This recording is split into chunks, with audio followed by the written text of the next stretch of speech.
Ya. Nah, bagaimana cara mempelajari agama? Kalau dunia akademik itu ada dua macam, ada dua model cara mempelajari agama. Satu dengan metode normatif. Normatif itu mempelajari agama dari sumber teks agama itu. Apa saja? Kalau kita ingin belajar Kristen ya, belajar kitabnya, jangan orangnya. Nanti beda kesimpulannya. Kita ingin belajar Buddha ya, belajar kitabnya. Kalau kita pelajari orangnya jadi beda karena orang bisa melanggar. Tapi kalau kitabnya pakem. Nah, kalau kita Islam ya begitu. Quran dan Sunnah tadi sudah disebutkan. Kalau kita pelajari itu akan kita temui ajaran secara global, akidah, syariat dan akhlak. Nah, akidah itu bicara tentang keimanan, syariat itu adalah aturan-aturan. Aturan ini hubungan Allah dengan manusia atau hubungan dan manusia dengan manusia. Itu semua disebut syariat. Lah hubungan yang antara manusia dengan manusia itu kalau di Indonesia tidak semua bisa diterapkan karena ada aturan-aturan dalam negeri yang tidak cocok. Yang bisa dipakai biasa apa?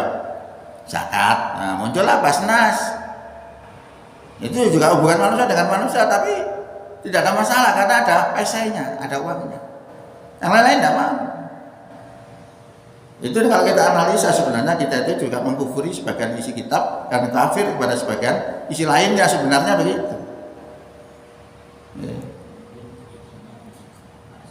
Nah,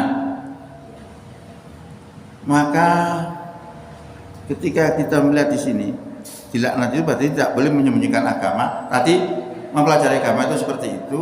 Lalu yang terakhir adalah akhlak. Menghasilkan orang apa?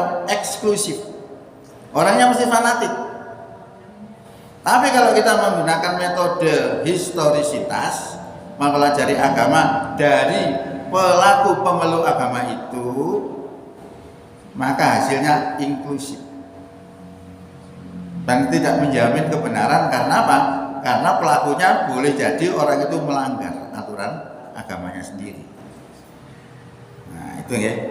Jadi kalau misalnya tahun 2008 itu ada di Belanda itu namanya Geert Wilders itu membuat sebuah film. Film itu mendiskreditkan Islam, di mana dibuktikan bahwa ajaran Islam itu ajaran tidak layak untuk manusia. Ya. Jangan butuh bukti. Waktu itu terjadi banyak kasus-kasus radikal, teroris. Saya langsung ngerti bahwa Geert Wilders pasti belajarnya agama dengan metode historisitas. Dia nggak ngerti ayat-ayat yang keras itu untuk apa. Lah yang melakukan sendiri juga nggak ngerti. Saya langsung ngerti karena saya mau pelajari. Belajar agama kayak apa, mau pelajari Islam kayak apa. Bisa diketahui. Seperti saya waktu ini Ibrahim tadi membahas seperti itu. Saya langsung ngerti Ibrahim nggak ngerti Islam.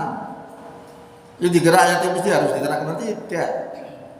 Orang mencuri harus dipotong tangannya. Berarti ilatnya mencuri. Umpama sampai hari kiamat karena orang mencuri, apa dipotong tangannya? Tidak. Masih hukumnya ada. Nah, seperti itu kan nggak ngerti mereka. Ya. Nah, ini contoh-contoh bahwa menyembunyikan agama yang tidak dibolehkan. Jadi ayat ini menjelaskan bahwa apa-apa yang diturunkan Allah berupa petunjuk-petunjuk di dalam kitab tidak boleh disembunyikan. Akibat dari agama yang disembunyikan, maka banyak umat Islam yang tidak mengenal agamanya sendiri. Terutama di Indonesia ini, paham agamanya apa sih? Syahadat, sholat, zakat, puasa, haji, selesai. Pemilu kan hubungannya. Padahal ada dalam Quran itu bagaimana cara memilih pemimpin. Nah, bentuknya tidak dijelaskan. Walaupun dalam sejarah juga nggak ada. Yang ada itu gunakanlah aturan dalam negara itu pakai aturan Allah. Itu banyak. Tapi bentuknya demokrasi tak kerajaan itu tidak ada. Nah, itu banyak diperselisihkan juga ya. Nah, seperti itu. Jadi terkait dengan perbuatan itu Allah memberi ancaman akan melaknat dan akan dilaknat oleh seluruh manusia.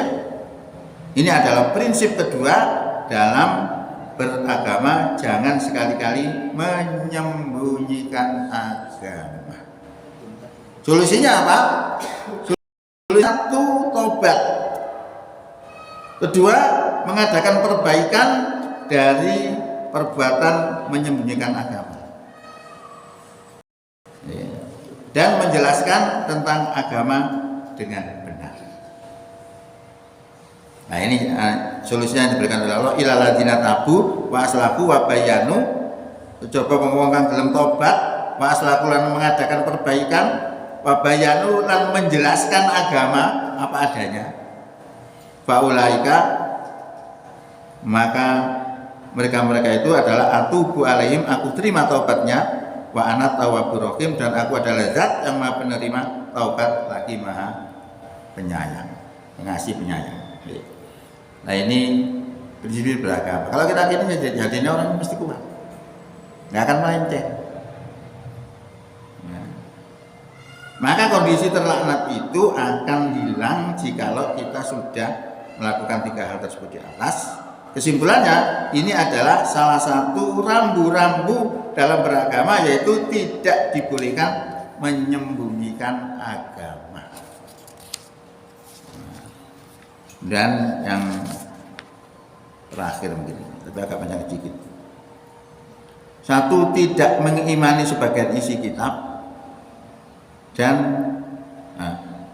tidak mengimani sebagian isi Al-Quran, dan mengimani sebagian lainnya. Jadi intinya kita sebagai orang beriman itu harus menerima ajaran Islam seluruhnya. Tapi nanti ada solusinya juga. Kalau kita terapkan betul ya sulit. Pasti berhadapan dengan pemerintah, itu pasti. Nah kita terapkan akan berhadapan dengan Islam. Nanti teman-teman maju terus kena, mundur ya kena. Itu aslinya itu, sehingga orang banyak menyembunyikan agamanya di situ. Nah nanti supaya kita tidak terkena itu, kita ketoknya melanggar tapi tidak melanggar. Seperti orang makan babi itu kan, karena terpaksa kan tidak melanggar. Ketoknya makan babi tidak melanggar itu, karena terpaksa. Nah orang itu makan babi dengan sukarela ya dosa. Waduh mangannya tapi siji tidak penuh. Nah ini ilmu yang harus kita pahami. Sehingga kalau kita pahami seperti itu, kita hidup di mana saja. Di negeri Islam apalagi, tidak Islam juga oke. Itu penting. Artinya Al-Quran ini harus kita imani keseluruhannya. Kalau kita iman pada sebagian dan engkar terhadap sebagian lainnya, maka kita akan dikembalikan pada hari kiamat dengan seberat-beratnya siksa. Ini ayatnya saya tunjukkan. Ini makanya saya pegang. Makanya saya itu selalu mesti ngomong Islam apa adanya. Saya tidak pernah menyembunyikan. Karena saya punya solusi. Nah aku dituduh, kok nyanyi berontak lah. Aku berontak. Saya tunjukkan babi itu kan dilarang dimakan. Tapi tidak makan dulu, saya tidak berdosa. Karena terpaksa. Sama dengan ini kita kiaskan. Suma antum haulai taquluna anfusakum wa tukhrijuna fariqam minkum min diyarihim tadhaharu alaihim bil ismi wal udwan wa iyatukum usara tufaduhum wa huwa muharramun alaikum ikhrajuhum afatu'minuna bi ba'dil kitabi wa takfuruna bi ba'd fama jazaa'u may yaf'alu dzalika minkum illa khizyun fil hayatid dunya wa yaumal qiyamati yuraduna ila asadil azab wa mallahu bighafilin amma ta'malun. Ini ceritanya ini memberikan contoh orang yang mengimani sebagian isi kitab dan mengkufuri sebagian isi kitab. Kayak duduk agama, tapi ternyata agama. Tentunya ada. Tarik saja.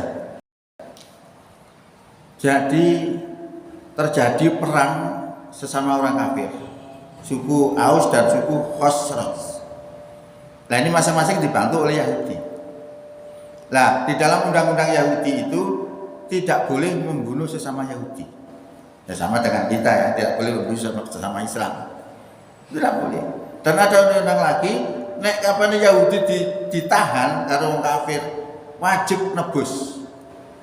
Gua nebus pirang miliar gak ngerti, pokoknya harus ditebus.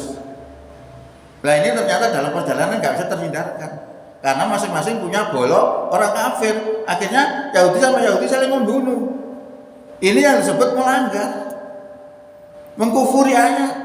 Tapi ketika ditahan, ditebus, alasannya apa? Melaksanakan aturan isi kita. Maka Allah apa? Terakhir katanya biasa urusan politik beda. Allah katakan begini, afatu'minuna bi ba'dil kitab? Apakah kamu beriman kepada sebagian kitab? Fatakfuruna bi ba'd, dan kafir kepada sebagian lainnya. Itu tadi iman kepada sebagian kitab berarti tadi menebus. Yang kufur tadi membunuh. Ya.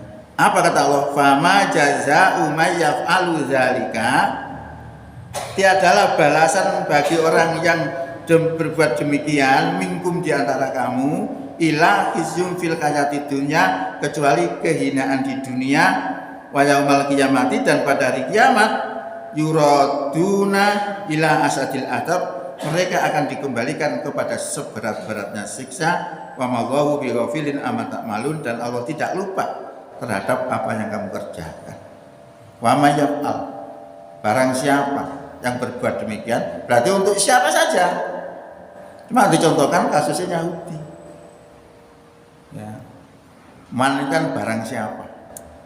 Wa may yaf'al, barang siapa berbuat demikian, iman kepada sebagian isi kitab dan kafir kepada sebagian isi lainnya. Nah di Indonesia itu banyak gitu. Soalnya orang yang tidak memahami Islam, yang dipahami Islam hanya 5 item tadi: syahadat, sholat, zakat, puasa, haji. Padahal tidak seperti itu. Quran sakmono kok isine rendah lah. Akhirnya yang terjadi sebenarnya kita itu sebagian kita kufur, sebagian kita iman. Itu pasti. Nah supaya kita itu tidak melanggar aturan agama, dan supaya kita tidak melanggar aturan negara, kita harus paham ini. Kalau tidak, pasti condong menyembunyikan agama dan condong kufur sebagian ayat dan kufur iman kepada sebagian lainnya. Ini salah satu contoh misalnya dalam Quran itu kata-katanya, wa man lam yahkum bima anzalallahu fa ulaika humul kafirin. Barang siapa yang tidak berhukum dengan apa yang diturunkan Allah, fa ulaika humul kafirun, maka mereka adalah orang kafir. Coba, enggak mengerikan? Wa man lam yahkum bima anzalallahu fa ulaika humud dzalimun. Barang siapa yang tidak berhukum dengan apa yang diturunkan oleh Allah, maka mereka adalah orang zalim. Yang lain lagi orang fasik. Mengerikan ini. Ya. Nah, maka kita dibutuhkan ilmu supaya kita tidak bertentangan dengan negara, juga bertentangan dengan Islam. Oh penting loh ini. Kalau tidak, kita mesti cenderung untuk menyembunyikan agama. Nah kembali lagi, pakailah ilmu toleransi. Nah seperti babi tidak boleh dimakan, kemudian dalam terpaksa boleh dimakan, itu toleransi. Banyak sekali toleransi dalam agama. Hubungan manusia, iman dengan manusia kafir, apakah ada toleransinya? Ada. Sebenarnya Islam itu tidak perlu diajari toleransi, karena ajarannya sudah toleransi. La yanhakum 'anil ladzina lam yuqatilukum fid dini wa lam yukhrijukum min diyarikum an tabarruhum wa tuqsitu ilaihim. Innallaha yuhibbul muqsitin. Sesungguhnya Allah tidak melarang kamu untuk berbuat baik kepada orang kafir yang mereka tidak memerangi kamu karena agama dan tidak mengusir kamu dari kampung halamanmu. Sesungguhnya Allah cinta kepada orang yang berbuat adil. Ini toleransi terbesar ya, hubungan kan non muslim. Maka saya bilang berkali-kali, Islam nggak perlu diajari toleransi, ajarannya sudah toleransi. Toleransi yang mereka pakai itu sudah kebablasan. Karena apa? Dasarnya dipakai adalah toleransi saling menghormati. Nah, saling menghormati kalau gerejane Natalan ya melok nang gereja menghormati. Tapi sebenarnya bukan menghormati, tapi toleransi dalam Islam itu tidak saling mengganggu. Beda. Sampai masjid-masjid kan tempat-tempat ibadah orang musyrik juga tidak boleh dirusak. Saking toleransinya umat Islam. Tapi dituduh seakan-akan umat Islam itu tidak bisa toleransi. Habis jengkel aja nih. Nah itu yang terjadi seperti itu. Nah ini yang kita pakai. Nah supaya kita tidak melanggar aturan negara, pakai itu tadi ilmu toleransi. Tasamuh. Toleransi dalam Islam ya, bukan toleransi ala mereka. Kalau ala mereka enggak bisa. Soalnya apa? Sudah. Wah. Kurang. Masih usul mari saya masih cowok. Iya.